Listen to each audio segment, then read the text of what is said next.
Kumusta kayong lahat? Ako si Dr. Lorenzo Mendoza, isang doktor na may 35 taong karanasan at ngayon ay ating susuriin ang paksa tungkol sa kung anong lugaw ang dapat kainin kung mahina ang bato. Paksa, mga lugaw na nagpapahina sa bato at nagpapalala ng pag-ihi sa gabi, mga ginigiliw kong kababayan, naranasan na ba ninyo ang ganitong sitwasyon?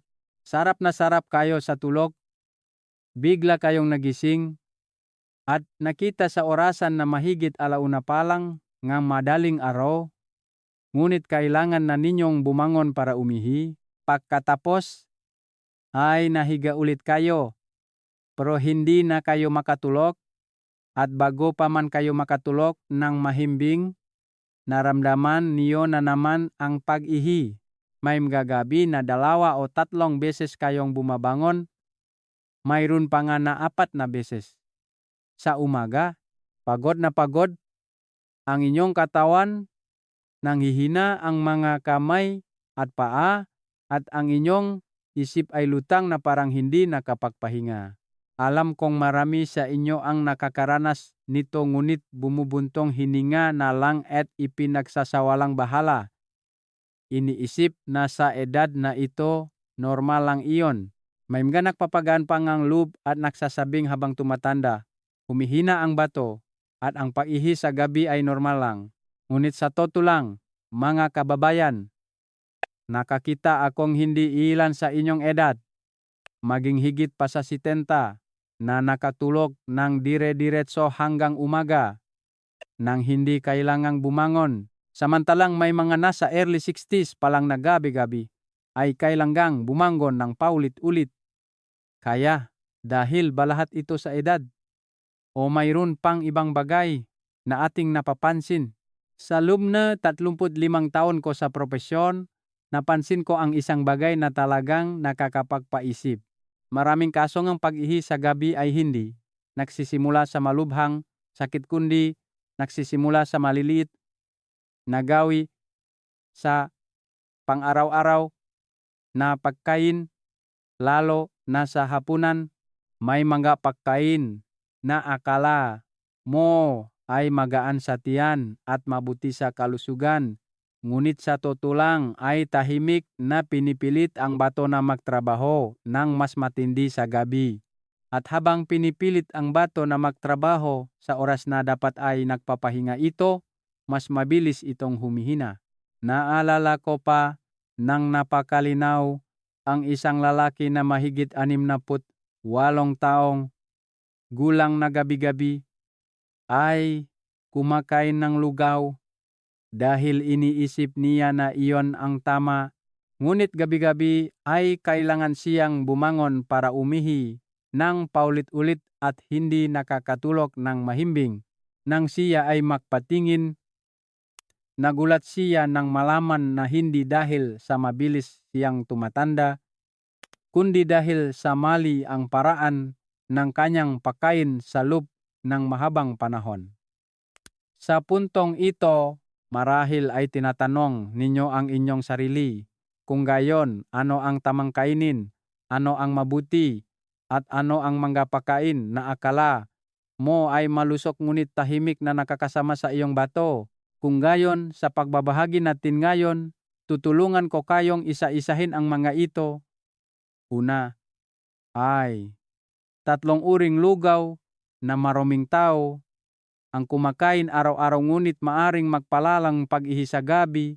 At pagkatapos, ibabahagi ko ang 3 iba pang uri ng lugaw na napakapamilyar din, ngunit kung kakainin ng tama ay makakatulong na mapagaan ang trabaho ng bato at makakatulong na makatulog kayo ng mas mahimbing gabi-gabi. At sino ang nakakaalam, baka isang maliit na pagbabago lang ang makakatulong upang hindi na kayo magising sa hating gabi. Mga ginigiliw kong kababayan, may isang bagay na paulit-ulit kong nakikita sa loob ng mahigit 35 taon ko sa propesyon. Iyon ay ang paniniwalang maraming matatanda na kung kakain lamang ng malabnaw na lugaw sa gabi ay magiging magaan ang tiyan, madaling matunawan, at mas makakatulog ng mahimbing. Pakinggan, ito ay napakalob. At sa totulang, pagkatapos ng isang malabnaw na lugaw, talagang magaan ang pakiramdam ng tiyan. Hindi busog, hindi masama ang pakiramdam. Ngunit may isang katotohanan na hindi gaanong napapansin. Ang gawin na ito na akala mo ay walang masama ay ang tahimik na dahilan kung bakit kailangan ninyong magising ng paulit-ulit sa gabi na nagpaputol sa inyong tulog at nagpapahina sa inyong kalusugan nang hindi ninyo naunawaan kung bakit. Naalala ko pa nang napakalinaw ang isang lalaki na mahigit 65 taong gulang, payat at mabait. Sinabi niya sa akin na nitong manakaraang gabi, kailangan niyang bumangon para umihingan 3 hanggang 4 na beses. Sa una, inisip niya na dahil sa sobrang pag-inom ng tubig kaya pinipilit niyang bawasan ang pag-inom ng tubig sa gabi. Ngunit kakaiba, kahit na kaunti lang ang iniinom niya, hindi pa rin bumubuti ang kanyang sitwasyon. May mga gabi na kakahiga pa lang niya, gusto na naman niyang umihi at paulit-ulit lang iyon. Sa umaga, pagod na pagod ang kanyang katawan, nangangatal ang mga kamay at paa, at ang kanyang isip ay lutang. Wala ng lakas para gumawa ng anumang bagay. Nang tanungin ko siya ng mas detalyado tungkol sa kanyang gawi sa pagkain, ibinahagi niya ang isang bagay na marami sa inyo ang sigurado akong pamilyar. Gabi-gabi, kumakain siyang isang mangkok ng puting malabnaw na lugaw. Minsan ay lugaw na bigas lang na niluto ng napakalambot na may maraming tubig. Dahil iniisip niya na iyon ang mabuti sa tiyan at hindi siya matatakot na tumaba.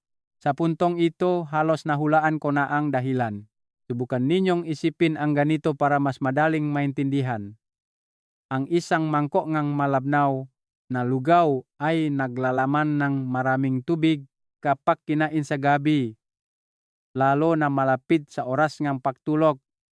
Ang dami ng tubig na ito ay hindi agad na proseso ng katawan bago tayo humiga para magpahinga. Sa oras na iyon, kailangan pa ring magtrabaho ang batu pang i-filter at ilabas ang sobrang tubak. At ano ang resulta? Kailangan ninyong bumangon para umihi sa hating gabi, hindi lang isang beses, kundi maraming beses. Ang mapanganib dito ay sa bawat pagising na ganyan na antala ang tulog. Para sa mga bata, maaring madali silang makatulog ulit, ngunit para sa mga matatanda, kapag nagising na, napakahirap na makatulog ulit ng mahimbing tulad ng dati.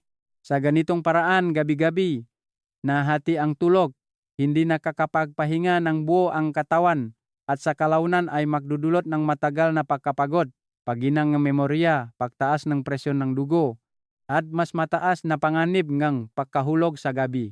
Hindi lang iyon, ang malabnaw na lugaw ay mayroon ding isang katangkihan na hindi kanong napapansin.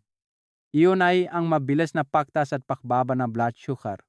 Kapag kumakain ng puting lugaw, lalo na ang lugaw na niluto ng napakalambot, mabilis na nasisipsip ang karbohidrate sa dugo. Sa una, maring maging mainit ang pakiramdam ng tiyan.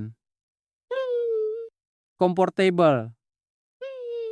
Ngunit pagkatapos ay mabilis na bumababa ang blood sugar na nagpaparamdam sa katawan ng gutom, pagkabahala at maaring maging dahilan pang mababaw na tulog. Naranasan na ba ninyong makatulog ng mababaw o magising sa hating gabi nang walang malinaw na dahilan? Minsan ang dahilan ay nasa lugaw na kinain ninyo sa gabing iyon. Nakakita akong isang ginang na mahigit 70 na araw-araw ay kumakain ng puting malabnaw na lugaw sa gabi dahil takot siyang mahirapan sa pagtunaw. Sinabi niya na mabigat sa tiyan ang kanin kaya lumipat siya sa lugaw para maging magaan. Ngunit pagkatapos ay ilang panahon, Nagsimula siyang makaramdam ang pagkapagod, panghihina ang mga binti, hindi magandang tulog sa gabi, at madalas na pag-ihi. Nang payuhan ko siyang bawasan ang pagkalabnaw ngang lugaw, kainin ng mas maaga, at samahan ngang kaunting protina. Pagkatapos lamang ngang halos 2 linggo, bumalik siya na mas masigla ang mukha. Sinabi niya na mas tuloy-tuloy na ang kanyang tulog sa gabi at hindi na siya kailangang bumangon ng paulit-ulit tulad ng dati. Nakikita ninyo, hindi masama ang lugaw, kundi ang problema ay nasa paraan ngang ating pagkain. Malabnaw na lugaw, kinakain ng huli, at kinakain ng simple lamang na may tubig at carbohydrates. Iyan ang nagpapahirap sa bato na magtrabaho ng mas matindi sa gabi. At ang bato nga matatanda ay humihina na sa paglipas ng panahon kung patuloy itong pipilitin na magtrabaho ng tuloy-tuloy sa ganitong paraan. Araw-araw, parang sinisira natin ang sarili nating kalusugan ng tahimik. Ang pinakakinakatakutan ko ay hindi ang 1 o 2 gabing puyat kundi ang mahabang cycle pagkain ng malabnaw na lugaw, pag-ihi sa gabi, mababaw na tulog, paggising sa umaga na pagod, at sa gabi ay patuloy na kumakain ng parehong pagkain dahil iniisip na tama ang ginagawa. Sa ganitong paraan, humihina ang katawan ng unti-unti nang hindi napapansin ng sinuman kung nasaan ang tunay na dahilan. Kaya kung may gawi kayong kumain ng malabnaw na lugaw sa gabi, lalo na kung malapit sa oras ng pagtulog, marahil ito na ang panahon para huminto ng kaunti at mag-isip. Hindi kailangan ng sobrang pagbabago. Isang maliit na pagbabago lang ay maaring magdulot ng malaking pagkakaiba sa inyong tulog at kalusugan. Ngunit ang nakakabahala ay ang malabnaw na lugaw ay hindi lang ang nag-isang pagkain na tahimik na nakakasama sa bato at nagdudulot ng pag-ihi sa gabi. Mayroon pang ibang uri ng lugaw na akala mo ay mas masarap at mas malasa, na kinagigiliwan ng maraming kababayan, ngunit mapanganib sa ibang paraan at mas tahimik pa. At ang kuwento tungkol sa lugaw na iyon, ikukwento ko sa inyo ngayon sa susunod na bahagi.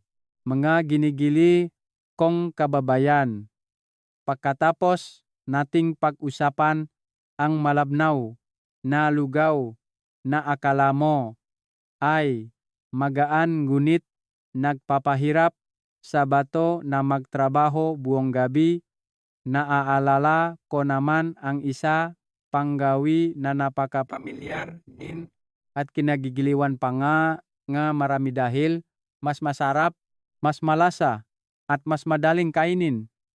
Iyan ay ang mga lugaw na niluto ng maalat, lalo na ang lugaw na may kasamang atsara, maalat na karne, pinatuyong isda, o iba pang malalasang pagkain. Pakinggan, maaring bagay ito sa inyong panlasa, lalo na sa mga matatanda na kapag kumakain ng plain food ay nahirapan.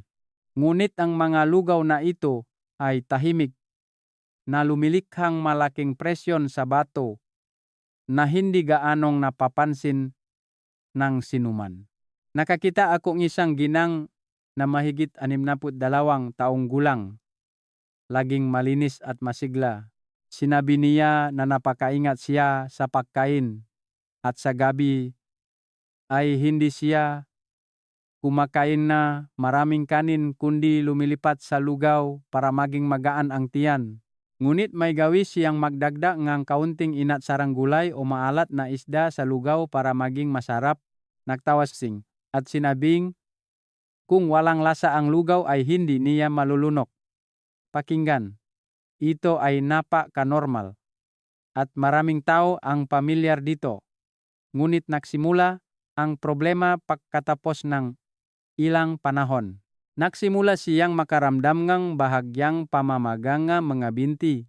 Sa umaga ay medyo mabigat ang pakiramdam ngang mukha at lalo na gabi-gabi ay kailangan siyang bumangon para umihi ngang 2 hanggang 3 beses. Sa una, inisip niya na dahil sa edad at panghihina na katawan kaya tinanggap niya ito. Ngunit habang tumatagal, mas lumalala ang sitwasyon, hindi na buang tulog, pagod sa umaga, at minsan ay bahagyang nahihilo. Nang siya ay magpatingin sa doktor, sinabi ng doktor ang isang napakasimpleng bagay na nagpagulat sa kanya. Ang dami ng asin sa kanyang pagkain ay lumalagpas sa kinakailangan at iyon ang dahilan kung bakit napakahirap magtrabaho ng bato araw-araw. Subukan ninyong isipin ng simpleng ganito, sa bawat pagpasok ng asin sa katawan, pinipigilan nito ang tubig. Kapag kumakain ng maalat, ang katawan ay may tendensiyang mag-ipon ng mas maraming tubig. Sa una, maaring hindi ito gaanong halata, ngunit sa paglipas ng panahon, ang daming tubig na ito ay maglalagay ng presyon sa circulatory system at lalo na sa bato. Kailangan na ngayong magtrabaho ng mas matindi ang bato upang balansehin ang dami ng tubig at asin sa katawan. At ano ang resulta? Sa gabi, kapag nagsisimula ng magpahinga ang katawan, kailangan pa ring ipagpatuloy ng bato ang pag-filter at paglabas ng sobrang tubig na iyon. Kaya naman, ang kumakain ng maalat na lugaw sa gabi ay mas madalas na umihi sa gabi. Hindi dahil sa sobrang pag-inom ng tubig, kundi dahil sinusubukan ng katawan na iproseso ang dami ng asin na naipasok na ito ay naiba sa malabnaw na lugaw. Ang malabnaw na lugaw ay direktang nagpapataas ng dami ng tubig, samantalang ang maalat na lugaw naman ay nagpapapanatili ng tubig sa katawan na kailangan namang ilabas. Ngunit sa huli, paro silang nakdudulot na parong resulta. Iyon ay ang pagkaantalaeng tulok. Hindi lang iyan. Ang matagal na pagkain ng maalat ay nakakapekto rin sa presyon ng dugo. Nakakita akong maraming kasong kababayan na sa una ay paihilang sa gabi, pagkatapos ay natuklasan na tumataas ang presyon ng dugo, bumibilis ang tibok ng puso, at mas madaling mapagod. Nang tanungin ng detalyado, halos lahat ay may gawi sa pagkain ng maalat, lalo na sa gabi.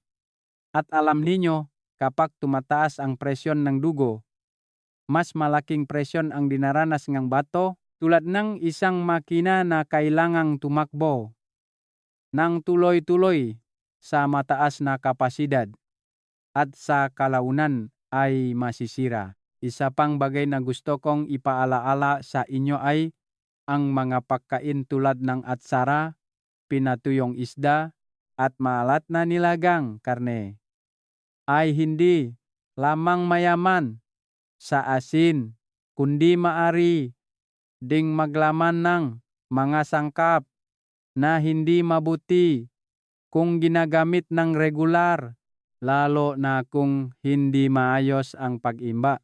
Ang masangkap na ito kapag pumasok sa katawan ay magpapataas ng pasanin sa detoxification ng atay at bato. Ang mga kabataan ay maaaring makayanan pa ito ng kaunti, ngunit sa mga matatanda na humihina na ang paggana ng mga organo, kahit isang maliit na gabi na inuulit araw-araw ay maaaring magdulot ng malaking kapahamakan. Naalala ko ang isang lalaki na nagsabi sa akin na mula nang bawasan niya ang pagkain ng maalat, gumaan ang kanyang pakiramdam, mas mahimbing ang tulog niya sa gabi at hindi na siya kailangang bumangon ng paulit-ulit tulad ng dati. Sinabi rin niya ang isang napakatotoong pahaya na, dati ay iniisip ko na masarap kumain ng maalat. Sino ang mag-aakala na iyon pala ang nagpapahirap sa akin gabi-gabi nang hindi ko alam.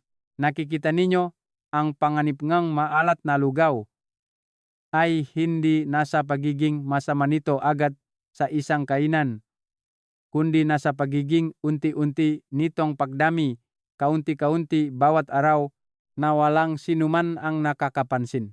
Ngunit pagkatapos ng ilang buwan o taon, nagsisimula ng magsalita ang katawan. Sa oras na iyon, kapag bumalik tayo upang hanapin ang dahilan, madalas ay huli na kaysa sa iniisip natin. Kaya kung may gawi kayong kumain ng lugaw na may kasamang atsara, maalat na isda, o malalasang pagkain sa gabi, marahil ay kailangan ninyong pag-isipan ulit, hindi upang agad itong itigil, kundi upang unti-unting bawasan. Subukang kumain ngang mas plain para makapagpahinga ang bato at para maging mas buo ang inyong tulog. Ngunit ang mas nagpapabahala sa akin ay mayroon pang isang uri ng lugaw na pinaniniwalaan ng maraming kababayan na napakapampalusok at itinuturing pangang pagkain na pampatibay ang kalusugan, kinakain upang maging mas malakas, mas malusog. Ngunit ang lugaw na iyon mismo ay maaring tahimik na magpahina sa bato ng mas mabilis kung hindi gagamitin ng tama. At sa susunod na bahagi, ikukwento ko sa inyo ang tungkol sa lugaw na iyon na akala mo ay pampalusok ngunit nakakasama pala. Mga ginigiliw kong kababayan, kung ang malabnaw na lugaw ay nagpapahirap sa bato dahil sa sobrang tubig, at ang maalat na lugaw ay nagpapahirap sa bato dahil sa naipong asin, mayroon pang isang uri ng lugaw na taimtim kong gustong ipaalala sa inyo. Iyon ay ang mga lugaw na niluto mula sa internal organs, lamang loob, tulad ng atay, bituka, puso, at bato ng hayop. Ito ang mga pagkain na marami sa inyo ang naniniwala na napaka-pampalusok. Kinakain para bumuti ang pakiramdam, para maging mas malakas, lalo na kapag nagsisimula ng humina ang katawan. Ngunit ang paniniwalang iyan mismo ay minsan nagtutulak sa atin sa maling direksyon nang hindi natin nalalaman. Naalala ko pa ang isang lalaki na mahigit 70 na dati ay napakalakas, mabilis gumalaw, at bihira magkasakit. Pagkatapos isang pagkakasakit, gusto kanyang pamilya na palakasin siya kaya madalas silang magluto lugaw na may atay at bituka para sa kanya sa gabi. Iniisip ng lahat na ang pagkain ng ganon ay makakatulong sa kanyang mabilis na pagaling at makakapagpatibay ng immune system. Ang mainit at mabangong lugaw na may pritong atay at nilagang bituka ay napakaakit. Masarap din itong kainin ng lalaki kumpara sa mga plain na pagkain. Ngunit pagkatapos lamang ng ilang panahon, nagsimula siyang makaramdam ng pagbabago sa kanyang katawan. Mas madalas na siyang umihi sa gabi, mas pagod ang pakiramdam, mabigat ang pakiramdam ng binti, at minsan ay nahihirapan pang makatulog. Inisip ng pamilya na dahil sa kanyang edad, kaya ganon. Ngunit nang siya ay magpatingin sa doktor, sinabi ngang doktor na mayroong mga senyales ngang pahina ngang kanyang kidney function. Nang tanungin tungkol sa kanyang dieta, sinabi lang ng doktor na ang madalas na pagkain ng lamang loob, lalo na sa gabi, ay isa sa mga dahilan kung bakit napapagod ang bato. Subukan ninyong isipin ng simple ang ganito. Ang lamang loob ngang hayop tulad ngang atay, bituka at puso ay naglalaman ng maraming nutrients ngunit naglalaman din ng maraming protina at kolesterol. Para sa mga kabataan na malakas pa ang katawan, ang pagproseso nga sangkap na ito ay hindi malaking problema. Ngunit para sa mga matatanda na humihina na ang paggana ngang atay at bato, ang pagtunaw at pagproseso ng mga sangkap na ito ay mas mahirap kapag kinain. kailangan ng katawan na sirain ang malaking dami ng protina sa mas maliliit na sangkap para gamitin at ilabas ang sobra. Ang prosesong ito ay lumilikha ng nga dumi na kailangan i-filter ng bato. Kung sobrang dami ng protina, kailangan ng bato na magtrabaho ng tuloy-tuloy upang iproseso, tulad ng isang makina na kailangang tumakbo ng walang tigil. Sa kalaunan, magiging overloaded ang bato at hina ng unti-unti nang hindi natin napapansin. Hindi lang iyan, ang lamang loop ay maari ding maglaman ngang mga lason na naipon mula sa katawan nga hayop, lalo na kung hindi garantisado ang pinagmulan ngang pagkain. Ang masangkap na ito kapag pumasok sa katawan ay magpapataas ang pasanin sa detoxification ng atay at bato. Ang makabataan ay maaring makayanan pa ito ng kaunti, ngunit para sa matatandang kababayan, ito ay isang tahimik ngunit napakapanganib na presyon. Isa pang bagay na gusto kong sabihin ng totoo sa inyo ay marami ang nag-isip na ang pagkain ng lamang loop ay pampalakas ng bato at dugo. Hindi ito ganap na mali. Ngunit totoo lamang ito kung ginagamit ng tamang dami at tamang oras. Kung kakainin ng regular, lalo na sa gabi kapag naghahanda ng magpahinga ang katawan, ay magiging kontraproduktibo. Sa halip na magpahinga, kailangan ng bato na magtrabaho ng mas matindi upang iproseso ang daming ng sangkap na naipasok. Nakakita akong isang ginang na nagsabi na bawat linggo ay kumakain siyang lugaw na may atay na 2 hanggang 3 beses dahil narinig niya mula sa kaibigan na mabuti raw iyon sa kalusugan. Ngunit pagkatapos ng ilang panahon, nagsimula siyang makaramdam ng pag-ihi sa gabi, mababaw na tulog, at laging pagod. Nang itigil niya ang gawin na ito at lumipat sa mas magaan na pagkain sa gabi, pagkatapos lamang ng ilang linggo, malaki ang pagbuti ng kanyang sitwasyon. Sinabi niya na dati ay iniisip niya na pinapalakas niya ang kanyang sarili. Sino ang mag-aakala na pinapahirapan niya pala ang kanyang katawan? Nakikita ninyo, ang panganib ngang lugaw na may lamang loob ay hindi nasa pagiging masama nito agad sa isang kainan, kundi nasa pag-ulit ng pagkain nito ng maraming beses, samantalang hindi na sapat ang lakas ng katawan upang iproseso tulad ng dati. Sa bawat mangkok ng lugaw, nadaragdagan ang pasanin sa bato at sa paglipas ng panahon, ang pasanin na iyon ay mag-iipon at magiging malaking problema. Ang laging nagpapabahala sa akin ay maraming kababayan ang nagsisikap na alagaan ang kanilang kalusugan, ngunit hindi sinasadyang pumipili ng maling paraan. Ang magkapagkain na akala mo ay pampalusok at mabuti ay nagiging sanhi ng paginangatawan. Hindi dahil sa hindi kayo interesado sa kalusugan, kundi dahil ang mga impormasyon na ipinapasa ay minsan hindi kumpleto, hindi tama para sa bawat edad.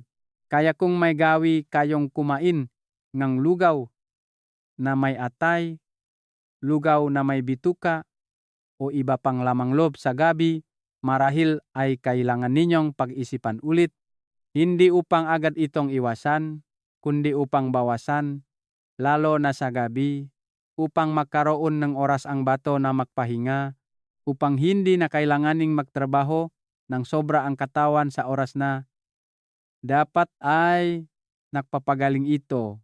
Sa puntong ito, marahil ay nagsisimula na kayong mapansin na hindi lahat ng lugaw ay mabuti, kundi mahalaga kung anong uri ang kinakain, kailan kinakain, at paano kinakain. At upang matulungan kayong mas makita ang larawan na ito, susumahin ko ang 3 lugaw na nakakasama sa bato na ating tinalakay upang mas madaling matukoy at may saayos sa inyong pang-araw-araw na pagkain sa susunod na bahagi, mga ginigiliw kong kababayan. Sa puntong ito, marahil ay nagsisimula na kayong makaramdam ng pamilyar dahil ang tatlong uri ng lugaw na aking ibinahagi ay hindi na bago. Maring kayo mismo o ang inyong mga mahal sa buhay ay kumakain pa rin nito araw-araw nang hindi iniisip na iyon pala ang tahimik na dahilan ng pag-ihi sa gabi, pagkapagod, at mababaw na tulog. At dahil dito, gusto kong huminto ng kaunti sa bahaging ito upang sama-sama nating tingnan ng malinaw ang tatlong lugaw na nakakasama sa bato na ating tinalakay. Hindi para sisihin kundi para maintindihan at dahan-dahang isaayos. Una ay ang puting malabnaw na lugaw na kinakain sa gabi. Ito ang pagkain na pinaniniwalaan ng maraming kababayan na pinakamabuti sa tiyan, magaan sa tiyan, at madaling tunawin.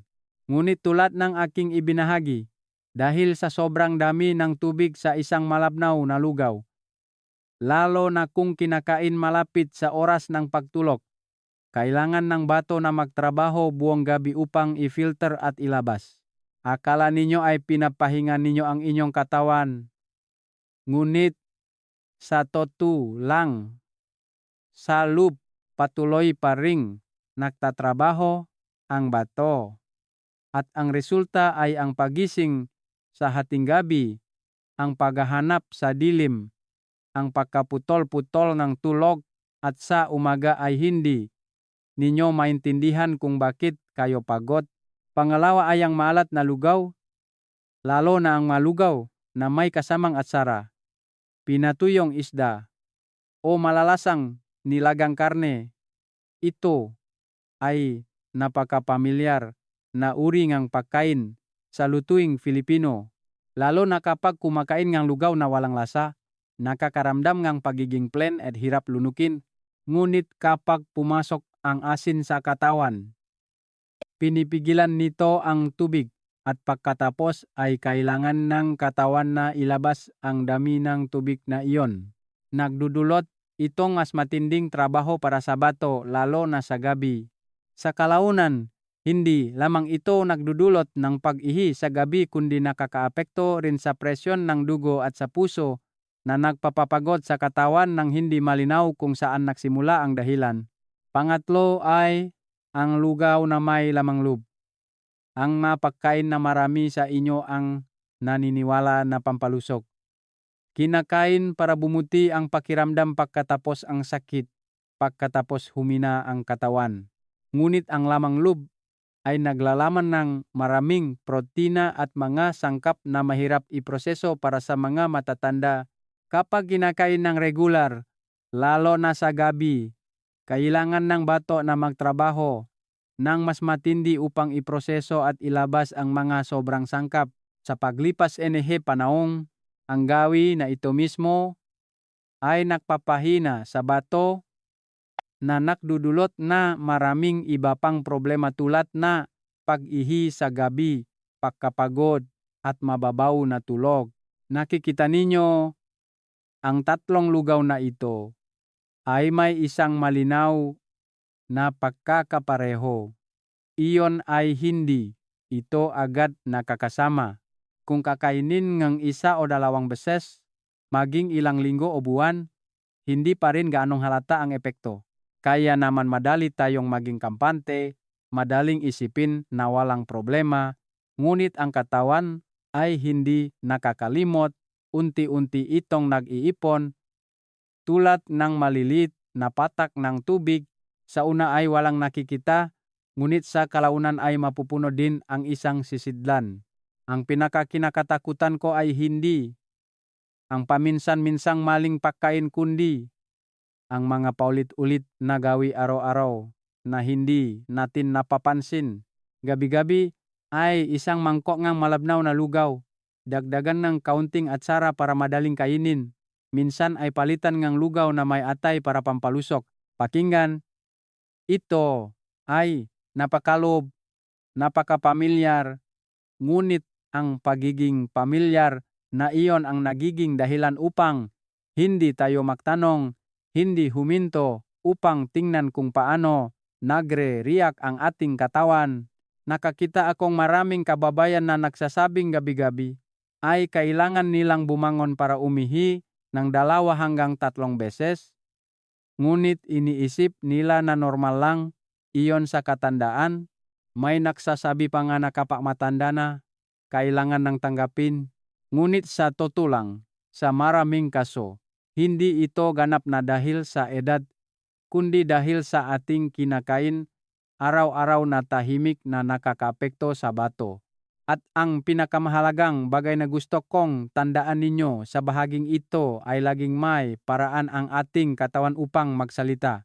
Maaring hindi ito malakas, hindi agad malinaw, ngunit magkakaroon ngang maliliit na senyales tulad ng mababaw na tulog, madalas na pagising, pakiramdam ngang pagkapagod sa umaga, mas mabigat na mga binti, bahagyang paginang memorya. Ang mga bagay na ito ay hindi natural na nangyayari, kundi madalas ay nagsisimula sa maliliit, pamilyar na gawi sa pang-araw-araw na buhay. Ngunit huwag din kayong mag-alala ng sobra. Ang gusto kong ibigay ay hindi takot kundi pag-unawa. Dahil kapag naintindihan na ninyo, kahit isang maliit na pagbabago lang ay maaring magdulot ng malaking pagkakaiba. Hindi kailangan na itapon ang lahat. Hindi kailangan ng mahirap na diet. Kailangan lang kaunting pag-ayos sa tamang lugar at unti-unting tutugon ang katawan.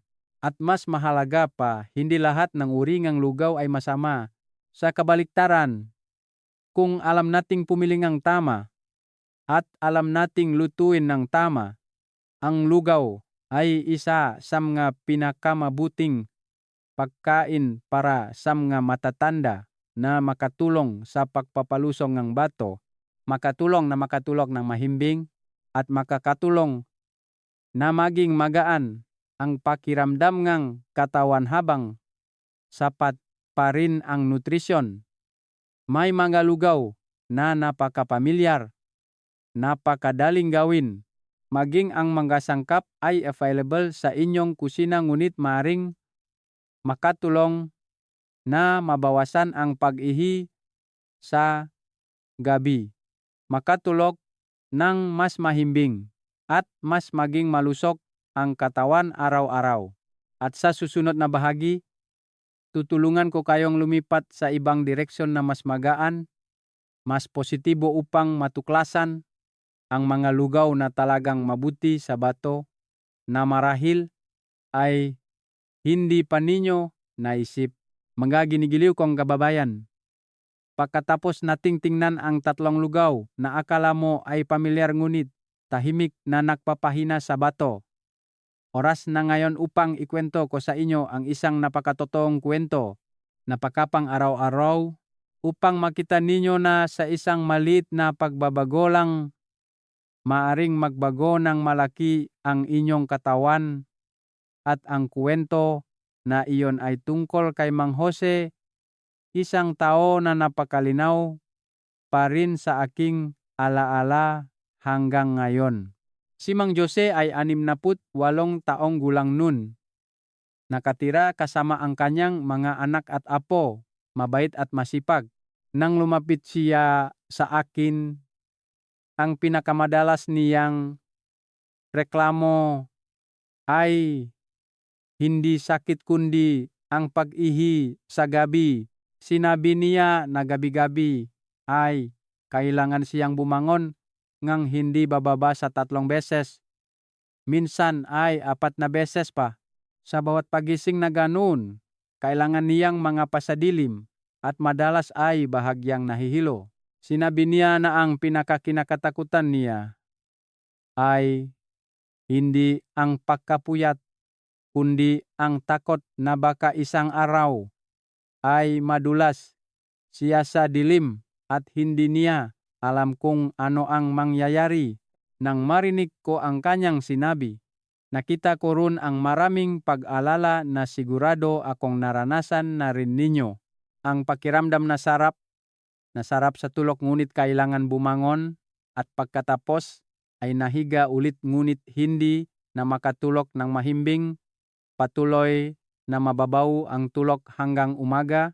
Sa umaga ay pagod ang katawan, hindi maliwanag ang isip, at mas mabagal ang lahat ng ginagawa. Araw-araw, humihina ang kalusugan nang hindi malinaw kung bakit. Tinatanong ko siya kung umiinom ba siya ng maraming tubig sa gabi. Umiling siya at sinabing, matagal na akong nagbabawas. Tinatanong ko kung may sakit ba siya na may kaugnayan sa bato o prostate. Sinabi niya na nagpatingin siya ngunit hindi pa malubha. Nang tanungin ko ng mas detalyado tungkol sa kanyang hapunan, ibinahagi niya ang isang bagay na halos naintindihan ko na ang problema. Sinabi niya na sa loob ng maraming taon, gabi-gabi ay kumakain siyang lugaw. Minsan ay puting malabnaw na lugaw para madaling matunaw. Minsan ay niluto na may kaunting atsara para maging malasa. May mga araw na pinapalitan ng lugaw na may atay para pampalusok. Inibig niya na napakaingat niya sa pagkain, napakarasyonal. Hindi kumakain ng kanin na mabigat sa tiyan. Hindi kumakain ng maraming mantika at nakakatipid pa.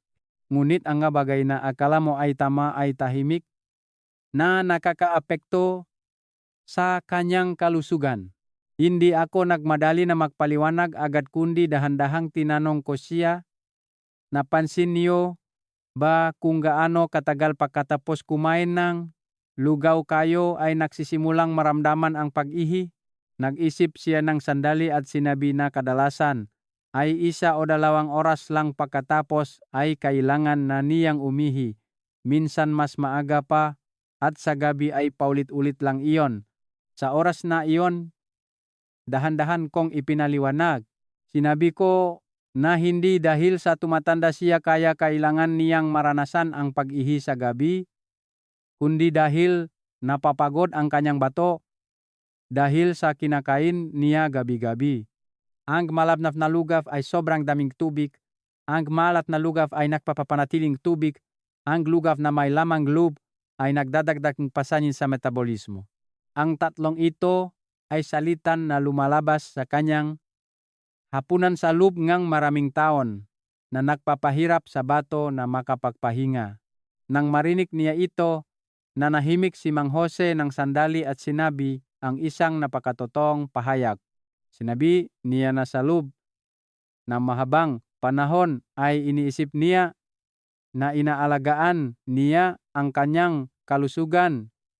Sino ang mag-aakala na kabaligtaran pala ang ginagawa niya? Nakita ko sa kanyang mga mata nun ay hindi takot kundi panghihinayang na hindi niya alam ng mas maaga. Ngunit ang laging sinasabi ko sa inyo ay hindi kailanman huli ang pag-alam. Hindi ko hinihingi na baguhin niya ang lahat. Hindi ko siya pinipilit na ma-diet ng mahigpit. Iminungkahi ko lang na subukan niya ang ilang napakasimpleng bagay. Kumain ng mas makapal na lugaw, bawasan ang asin, bawasan ang lamang loob, at ang pinakamahalaga ay kumain ng mas maaga sa gabi upang magkaroon ng oras ang katawan na iproseso bago matulog. Bukod pa rito, iminungkahi ko na subukan niya na palitan ng ilang araw sa isang linggo ang mga lugaw na mas magaan na makakatulong sa bato at hindi lang basta pampabusog. Sa una, naalangan pa rin si Mang Jose dahil hindi madaling baguhin ang gawin na ilang taon na. Ngunit pagkatapos, ay sinabi niya na susubukan niya dahil hindi na maaring magpatuloy ang kanyang kasalukuyang sitwasyon. Pagkatapos ng halos 3 linggo, bumalik siya upang makita ako. Ang pinaka-kinakatandaan ko ay ang kanyang mukha na iba na. Hindi ito malaking pagbabago, ngunit mas maliwanag ang kanyang mata, mas mahinahon din ang kanyang boses. Sinabi niya na sa gabi ay bumabangon na lang siya ng isang beses Minsan ay nakatulog ng dire-diretso hanggang malapit na umaga bago magising. Mas gumaan ang kanyang pakiramdam, mas komportable sa umaga. Nakikita ninyo, hindi kailangan ng anumang komplikadong gamot. Kailangan lang kaunting pagbabago sa hapunan at ganon na ang tugon ng katawan. Nagpapakita iyon na ang ating bato, kahit na humina na sa paglipas ng edad, ay may kakayahan pa ring bumalik sa dati kung alam nating alagaan ng tama. Ang kuwento ni Mang Jose ay hindi bihira. Nakakita akong maraming katulad na kaso. Ang karaniwan ay iniisip ngang lahat na tama ang ginagawa nila hanggang sa magsimula ng magsalita ang katawan. At kapag naintindihan na sa isang maliit na pagbabago lang, hindi masyadong matindi, ay unti-unting bubuti ang kalusugan.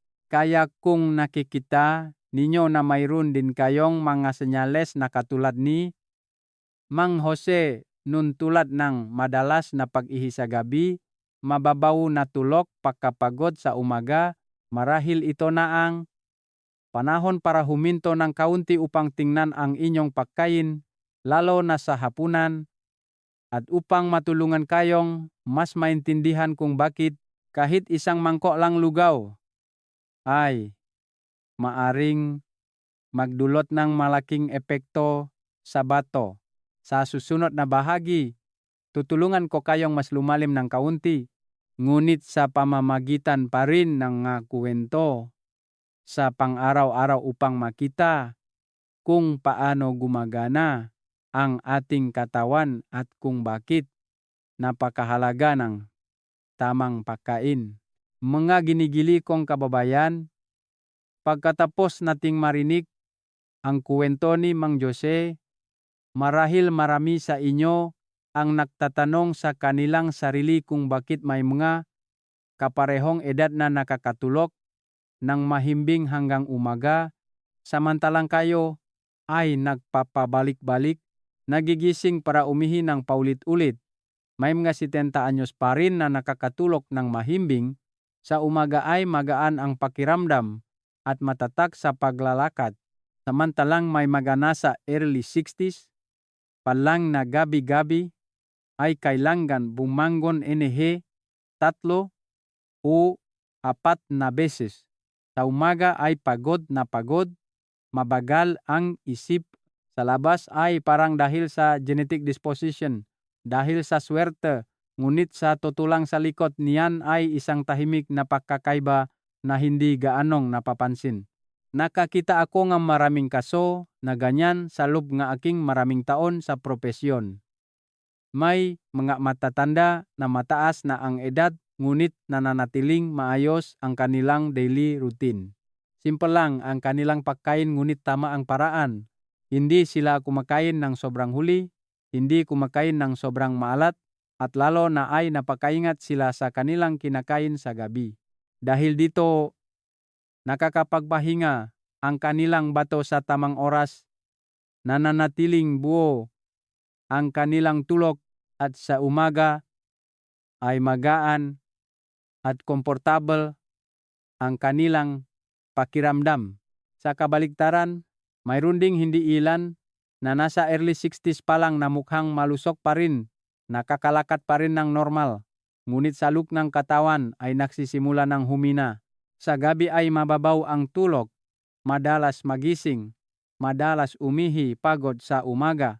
Nang tanungin ng detalyado, saka lang natuklasan na ang kanilang hapunan ay madalas na may mga pagkain na hindi angkop, lalo na ang mga uri ng lugaw na kinakain ng malitulad ng ating pinag-usapan.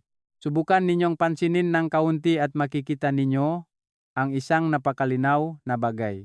Ang nakakatulog ng mahimbing ay kadalasang hindi umiinom ng sobrang dami ng tubig sa gabi, hindi kumakain ng maalat, hindi kumakain ng mapakain na sobrang mabigat sa katawan. Sapat lang ang kanilang kinakain, kumakain ng maaga upang magkaroon ng oras ang katawan na iproseso bago matulog, samantalang ang mga madalas umihi sa gabi ay kadalasang may gawi na kumain ng huli, kumakain ng mga pagkain na akala mo ay magaan ngunit naglalaman ng maraming tubig o maraming asin na nagpapahirap sa bato na magtrabaho buong gabi. Ang pagkakaiba ay hindi nasa edad tulad ng iniisip ng marami kundi nasa gawi. 2 taon na may parehong edad, na may parehong katawan na unti-unting tumatanda. Ngunit kung ang isa ay marunong mag-alaga, marunong kumain ng angkop, samantalang ang isa naman ay nananatiling may lumanggawi, magiging napakalaking ang pagkakaiba ng resulta. Naalala ko ang isang ginang na mahigit 70. Sinabi niya sa akin na sa loob ng maraming taon ay laging may isang napakasimpleng prinsipyo. Sa gabi ay kumain ng magaan, kumain ng maaga, at hindi kailanman busog na busog bago matulog. Hindi siya nagda-diet ng mahirap. Alam lang niya kung kailan hihinto. Ngumiti siya at sinabing, mas mahalaga ang kumain ng kaunti ngunit makatulog ng mahimbing kaysa kumain ng busog ngunit magpuyat. Pakinggan, ito ay simple lang, ngunit ang pagiging simple na iyan ang napapansin ng marami sa atin, samantalang nakakita rin akong ibang lalaki na nasa early 60s palang ngunit gabi-gabi ay nagrereklamo tungkol sa madalas na pag-ihi sa gabi. Nang tanungin tungkol sa hapunan, sinabi niya na kumakain siya ng lugaw para maging magaan ang tiyan ngunit kumakain siya ng medyo huli. Minsan, malapit na sa oras ng pagtulog ay kakain pa lang siya. Inisip niya na okay lang kumain ng lugaw, ngunit hindi niya napansin na ang oras ng pagkain at ang paraan ng pagkain ay mahalaga rin. Nakikita ninyo, parehong lugaw, parehong hapunan, ngunit iba ang paraan ng pagkain, iba rin ang resulta. Hindi lahat ng pagkain ng lugaw ay mabuti, kundi kailangan mong tingnan kung anong uri ang kinakain, kailan kinakain, at paano kinakain. Hindi agad nagre-react ang ating katawan. Ngunit kung papansinin ng mabuti, makikita ninyo ang napakaliit, napakagaan, ngunit napakahalaga na mga senyales. Ang laging gusto kong ipaintindi sa inyo ay napakakatarungan ng ating katawan. Kung paano ninyo ito itrato, ganon din ang tugon nito. Kung bibigyan ninyo itong oras upang magpahinga, bibigyan ninyo itong angkop na bagay, ay gagaan ang paggana nito, magiging maayos. Ngunit kung pipilitin ninyo itong magtrabaho ng sobra, lalo na sa gabi kapag dapat ay nagpapahinga ito, maaga o huli ay magsalita ito, at ang nakakabahala ay hindi kailangan ng maraming taon para makita ang mga pagkakaiba na ito kundi minsan ay ilang linggo o buwan lang ay nagsisimula ng mapansin. May mga nagbabago ang kanilang hapunan ng kaunti lang, binabawasan ang tubig, binabawasan ang asin, kumakain ng mas maaga at malaki na ang pagbuti ng tulog. Sa kabaliktaran, may mga nananatili sa lumang gawi at mas madalas ang pag-ihi sa gabi, mas humihina ang tulog. Kaya kung nagtatanong kayo kung bakit hindi kayo nakakatulog ng mahimbing tulad ng iba, bakit kailangan ninyong bumangon para umihi ng paulit-ulit samantalang ang mga kaparehong edad ay hindi, marahil ang sagot ay hindi nasa edad kundi nasa inyong ginagawa araw-araw, lalo na sa gabi. At upang mas maintindihan ng mabuti kung bakit kahit isang pagkain lang ay maaring magdulot ng malaking pagkakaiba, sa susunod na bahagi ay tutulungan ko kayong mas lumalim ng kaunti sa kung paano gumagana ang ating katawan, ngunit sa pamamagitan pa rin ng mapaliwanag na napakadaling maintindihan upang makita ninyo na lahat ay may dahilan. Maginigiliw kong kababayan, sa puntong ito, marahil sa pusong bawat isa sa atin ay mayroon ng ilang realizations, maring napakaliit lang ngunit napakahalaga. Ang tatlong uri na lugaw na ating tinalakay malabnaw na lugaw, maalat na lugaw, at lugaw na may lamang loob ay hindi mga estranghero. Sa katunayan, maaring ito pa nga ang mga pakaing nakasanayan na ninyo sa loob nga maraming taon mula pa noong kayo ay malakas hanggang sa pagtanda. At dahil sa sobrang pagiging pamilyar, bihira tayong magtanong, bihira tayong huminto upang isipin kung angkop pa ba ito sa ating katawan ngayon. Madalas kong sinasabi sa inyo na ang pinakapanganib ay hindi ang mga bagay na malinaw na nakakasama, kundi ang mga bagay na tila hindi nakakasama. Ang makapakaing pinaniniwalaan nating mabuti, makan, lektas ay siya mas mong taimak na lumilakang problema. Ang malabnaw na lugaw ay magana, madaling tunawin na, unit nagdadala ng sobrang tubig sa gabi. Ang maalat na lugaw ay masarap, malasa, ngunit nagpapapanatili ng tubig sa katawan na kailangan namang ilabas sa gabi. Ang lugaw na may lamang loob ay pampalusok sa paraan na iniisip ngang marami ngunit lumiliha ngang pasanin sa metabolismo na kailangan dalhin ngang bato. Subukan ninyong isipin ang inyong katawan bilang isang bahay. Sa araw ay nagaganap ang lahat ng aktibidad, samantalang sa gabi ay oras ngang pagpapahinga, pag-ayos, at pagpapagaling. Ngunit kung gabi-gabi ay patuloy tayong nagpapasok nga bagay na nagpapahirap sa bato na magtrabaho, parang sa gabi, ang bahay na iyon ay maingay pa rin. May mga taong nagtatrabaho pa rin, walang tunay na katahimikan. Sa kalaunan, masisira ang bahay, hindi dahil sa isang malaking shock, kundi dahil sa walang oras upang makapagpagaling. Ang nakakabahala ay ang mga epektong ito ay hindi agad dumarating. Hindi nangyayari na kung kakain ka ng maalat na lugaw ngayon ay magpupuyat ka sa gabing ito, o kung kakain ka ng lugaw na may lamang loob ngayon ay hihina agad ang bato bukas. Lahat ay nangyayari ng napakabagal, napakatahimik.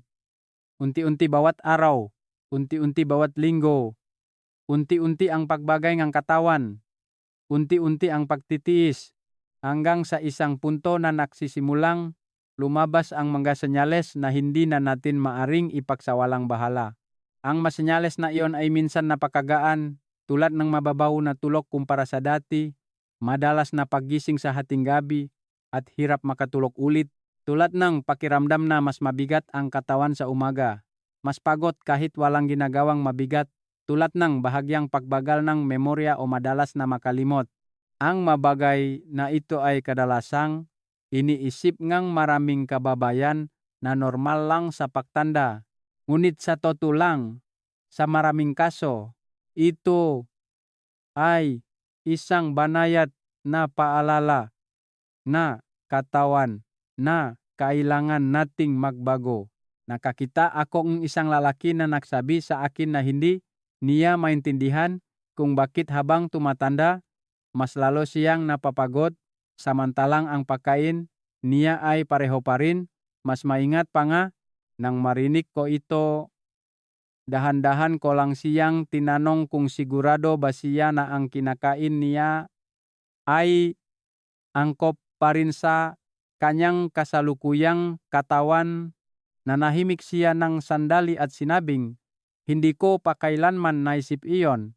Nakikita ninyo, nagbabago ang ating katawan sa paglipas ng panahon, ngunit ang manggawi ay kadalasang nananatili. Ang nga bagay na angkop nung tayo ay 40 o 50 ay hindi na angkop kapag tayo ay 50 o 70 na. Lalo na sa bato, isang organ na tahimik na nagtatrabaho, hindi malinaw na sumasakit, ngunit labis na napektuhan ng ating kinakain araw-araw.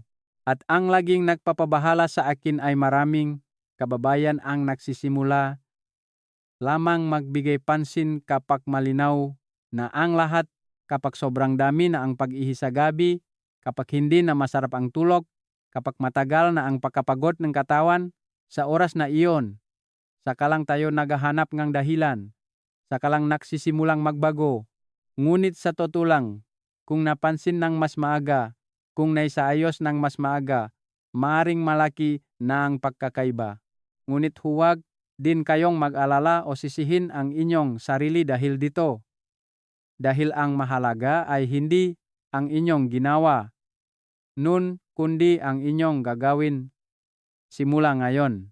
Kailangan lang maintindihan, kailangan lang magsimulang magbago mula sa pinakamaliit na bagay tulad ng isang hapunan, tulad ng isang mangkok ng lugaw na inyong pinili at unti-unting bubuti ang katawan.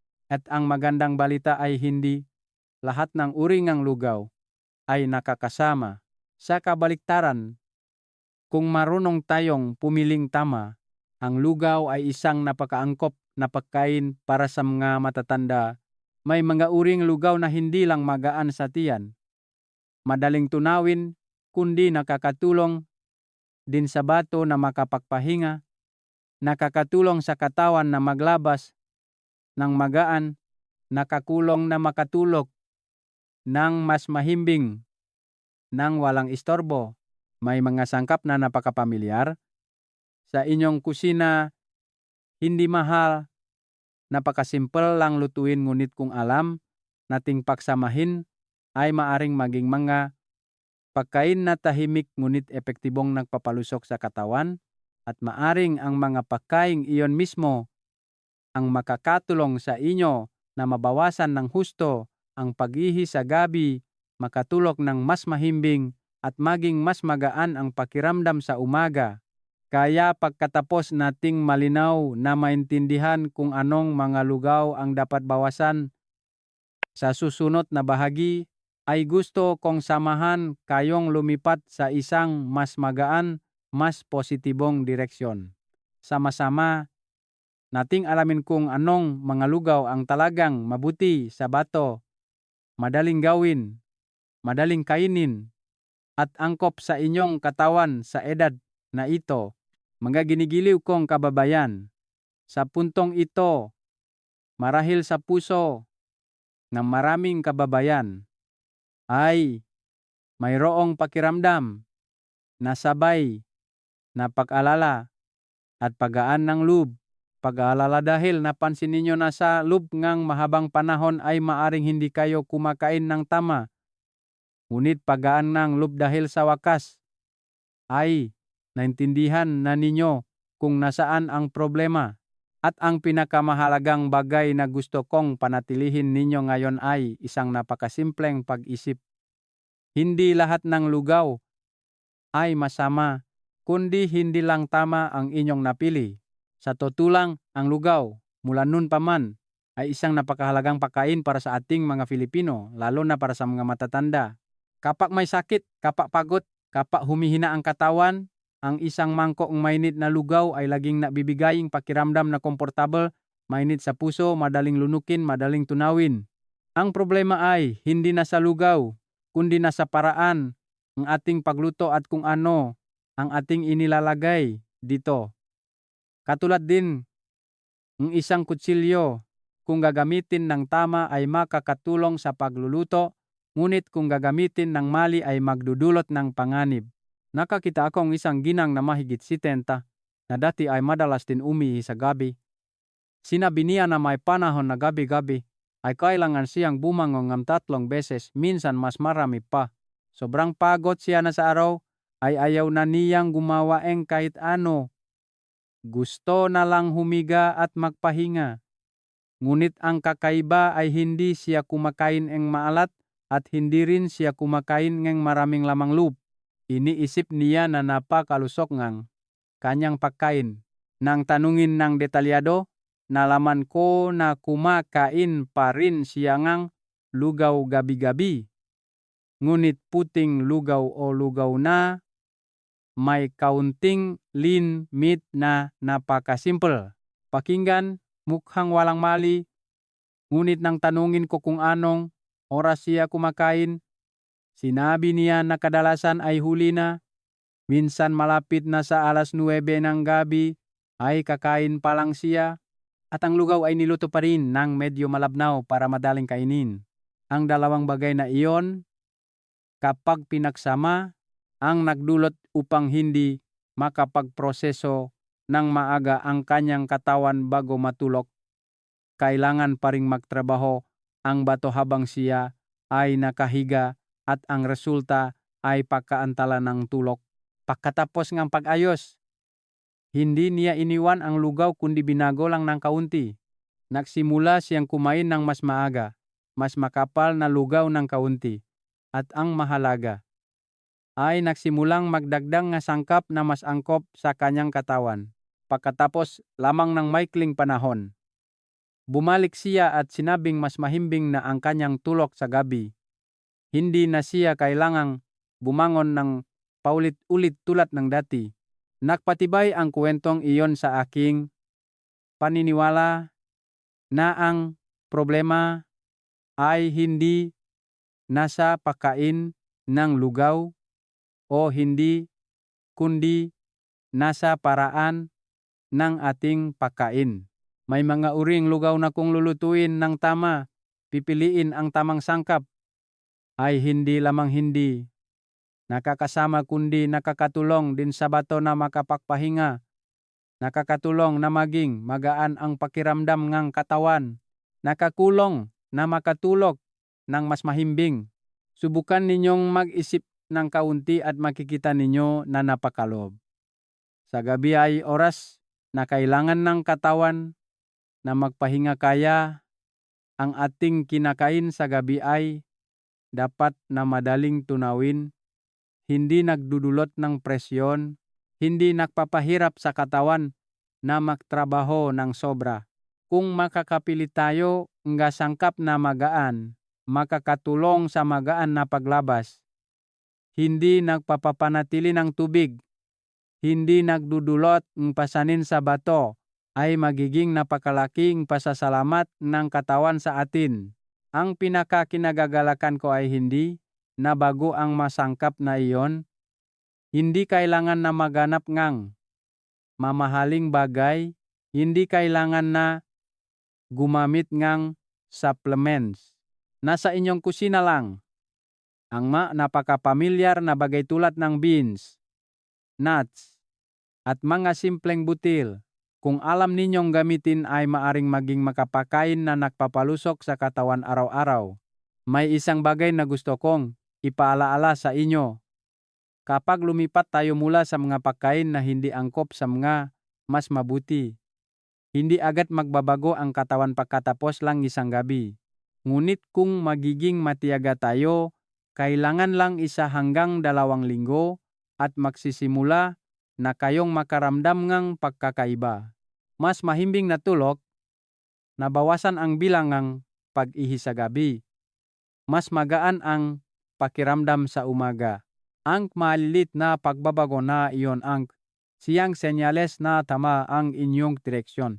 Laging kong sinasabi sa inyo na ang pag-alaga sa kalusugan ay hindi ang paggawa ng malalaking bagay, kundi ang maliliit ngunit tamang pagbabago. Ang isang mangkok ng lugaw gabi-gabi ay tila napaka-normal, ngunit kung pipiliin ninyo ng tama, maaari itong maging isang tahimik na kasama na makatulong sa inyo na mapanatili ang kalusugan. Sa kabaliktaran, kung mali ang pagpili, maaari rin itong maging sanhi ng pagkapagod nang hindi ninyo nalalaman kung bakit. Kaya sa bahaging ito, ang gusto kong panatilihin ninyo ay ang kapayapaan ng isip.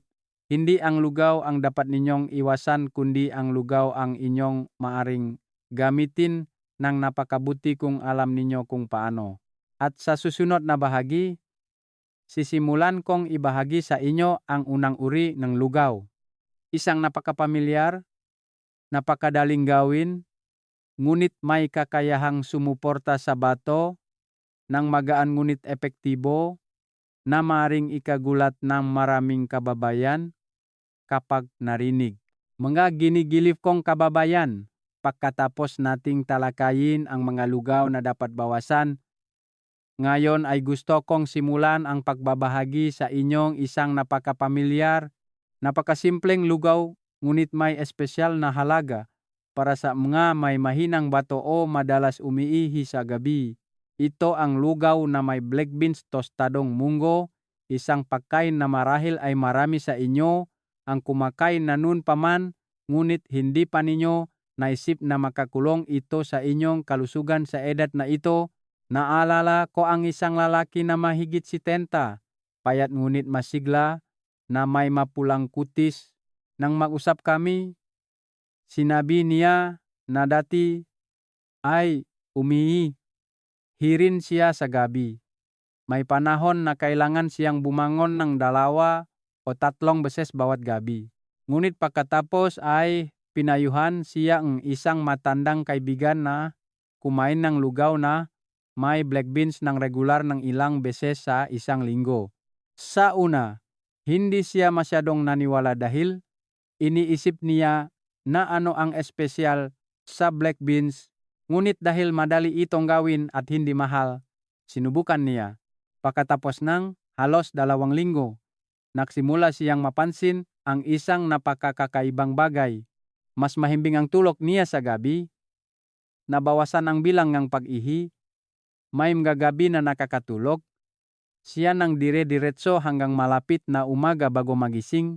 Ikinwento niya sa akin nang napakagaan ang kanyang boses, hindi sobrang tuwa, kundi isang tahimik na kasiyahan.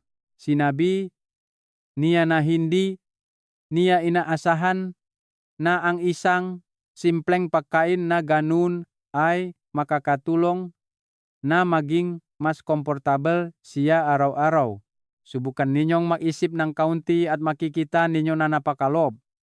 Matagal nang itinuturing ang black beans bilang isang uri ng pagkain na makakatulong sa bato. Sa mga katutubong kaalaman, maraming nagsasabing nakatulong ang black beans na palamigin ang katawan, makatulong sa detoxification, at makatulong sa magaan na paglabas. Hindi ito isang bakay na malayo kundi mayroong basihan. Ang black beans kapag niluto bilang lugaw ay may isang napakagandang katangian. Nagbibigay ito ng sapat na nutrisyon at hindi nagdudulot ng presyon sa digestive system. Iba sa puting lugaw na carbohydrates lang, ang lugaw na may black beans ay may dagdag na fiber, kaunting protina ng halaman, at mahahalagang mineral. Dahil dito, kapag ginain sa gabi, hindi agad tumataas ang blood sugar ng katawan, hindi rin agad nakakaramdam ng gutom tulad ng kapag kumakain na malabnaw na lugaw. Isa pang mahalagang punto ay ang black beans ay may kakayahang sumuporta sa magaan na paglabas ng tubig. Hindi ito uringang malakas na diuretic na nagpapataas ng pag-ihi kundi nakakatulong sa katawan na balansehin ang dami ng tubig, maiwasan ang pag-ipon ng tubig sa gabi. Dahil dito, hindi na kailanganing magtrabaho ng sobra ang bato kapag tayo ay natutulog na. Ipinaliwanag ko noon sa isang ginang na ang black beans ay parang isang tahimik na katulong sa katawan. Hindi ito maingay, hindi agad nagdudulot ng malakas na pakiramdam, ngunit sumusuporta ng unti-unti na tumutulong sa katawan na magbalanse ulit, at ang pagiging magaan na iyon ay napakaangkop sa mga matatanda na hindi naangkop ang katawan sa sobrang bilis, sobrang tinding pagbabago. Gayunpaman, ang mahalaga ay hindi lang ang pagkain ng black beans, kundi ang paraan ng pagluto at pagkakain nito. Madalas kong ipinapayo na lutuin ang lugaw na may black beans ng tama, hindi sobrang labnaw, hindi sobrang kapal. Maaring pakuluan muna ng malambot ang black beans at pagkatapos ay lutuin kasama ang bigas upang madaling lunukin, madaling tunawin, Hindi dapat lagyan ng sobrang dami ng asukal. Hindi rin dapat kumain ng sobrang huli. Isang maliit ngunit napakahalagang punto ay ang oras ng pagkain. Kung kakain kayong lugaw na may black beans sa hapon, mga 2 hanggang 3 oras bago matulog, makakaroon ng sapat na oras ang katawan upang iproseso. Sa ganoong paraan, kapag natutulog na, mas magaan na ang pakiramdam ng bato, hindi na kailanganing magtrabaho ng sobra tulad ng dati. Nakakita rin akong isang ginang na nakbahagi na dati ay kumakain siyang lugaw na may black beans ngunit kumakain siya ng napakahuli. Minsan, malapit na sa oras ng pagtulo, ay kakain pa lang siya. Ang resulta ay umihi pa rin siya sa gabi. Pagkatapos ng pag-ayos ng oras ng pagkain, isang maliit na pagbabago lang ngunit iba na ang resulta. Nagpapakita iyon na hindi lang ang pagkain kundi ang paraan ng pagkain ay mahalaga rin. Nakikita ninyo, isang simpleng pagkain tulad ng lugaw na may black beans, kung naintindihan ng tama at ginamit ng tama, ay maaring magdulot ng napakalinaw na pagbabago sa tulog at kalusugan. Hindi kailangan ng kakaiba, hindi kailangan ng mahal, kailangan lang ng kaunting tiyaga, kaunting pakikinig sa katawan at makikita ninyo ang pagkakaiba. At ang laging gusto kong ipaalaala sa inyo ay huwag maghintay hanggang sa sobrang pagod na ang katawan bago magbago. Kailangan lang magsimula ngayon mula sa isang maliit na pagkain at nakakatulong na kayo sa bato na mas makapagpahinga. Nakakatulong na kayo sa mas buong tulog. Ngunit ang lugaw na may black beans ay hindi lang ang nag-isang pagkain na makakagawa niyan. Mayroon pang ibang lugaw na mas magaan, mas madaling kainin para sa maraming kababayan, at lalong mabuti para sa tulog, nakakatulong na pampakalma, nakakatulong na mabawasan ang pag-ihi sa gabi ng napakanatural. At sa susunod na bahagi, ibabahagi ko sa inyo ang tungkol sa lugaw na iyon. Isang pagkain na marahil ay naluto na rin ninyo sa bahay ngunit hindi pa ninyo napapansin ang tunay na halaga nito. Mga ginigiliw kong kababayan, kung ang lugaw na may black beans ay tulad ng isang tahimik na kaibigan na tumutulong sa katawan na magbalanse ulit mula sa loob, ang susunod na lugaw na gusto kong ibahagi sa inyo ay tulad ng isang napakabait, napakagaan na kaibigan ngunit may kakayahang magpakalma sa buong katawan at sa tulog. Ito ang lugaw na may lotus seeds, isang pamilyar na pagkain na marahil ay marami sa inyo ang kumain na ngunit hindi pa talaga napapansin ang malalim na halaga nito sa bato at sa tulog sa gabi. Naalala ko ang isang ginang na mahigit 70, payat at laging mahinahon ang boses. Nang siya ay lumapit sa akin, hindi niya masyadong inirereklamo ang sakit kundi isang napakasimpleng bagay. Iyon ay hindi siya nakakatulog ng mahimbing sa gabi. Sinabi niya na mga 1:00 o 2:00 ng madaling araw ay nagigising siya at pagkatapos ay napakahirap na niyang makatulog ulit. Sa bawat pagising na ganun ay may kasamang bahagyang pag-ihi. Hindi marami ngunit siya patupang bumangon at lumakad at pagkatapos ay nahiga ulit at nagpapabalik-balik. Sinabi niya na ang nagpapagod sa kanya ay hindi malubhang sakit kundi ang pakiramdam na hindi nakakatulog ng mahimbing sa loob ng maraming buwan. Sa araw ay lutang ang kanyang pakiramdam. Mabagal ang lahat ng ginagawa. Humina rin ang memorya. Sinubukan niya ang maraming paraan mula sa pagbawas ng tubig hanggang sa light exercise. Ngunit hindi pa rin gaanong bumubuti ang sitwasyon. Nang tanungin tungkol sa hapunan, ikinuwento niya na kumakain pa rin siya ng lugaw para maging magaan ang tiyan. Minsan ay puting lugaw, minsan ay may kaunting karne. Nang marinig ko, hindi ako nagmadali na baguhin. Agad kundi iminungkahi ko lang nasubukan niya ang isang napakasimpleng bagay.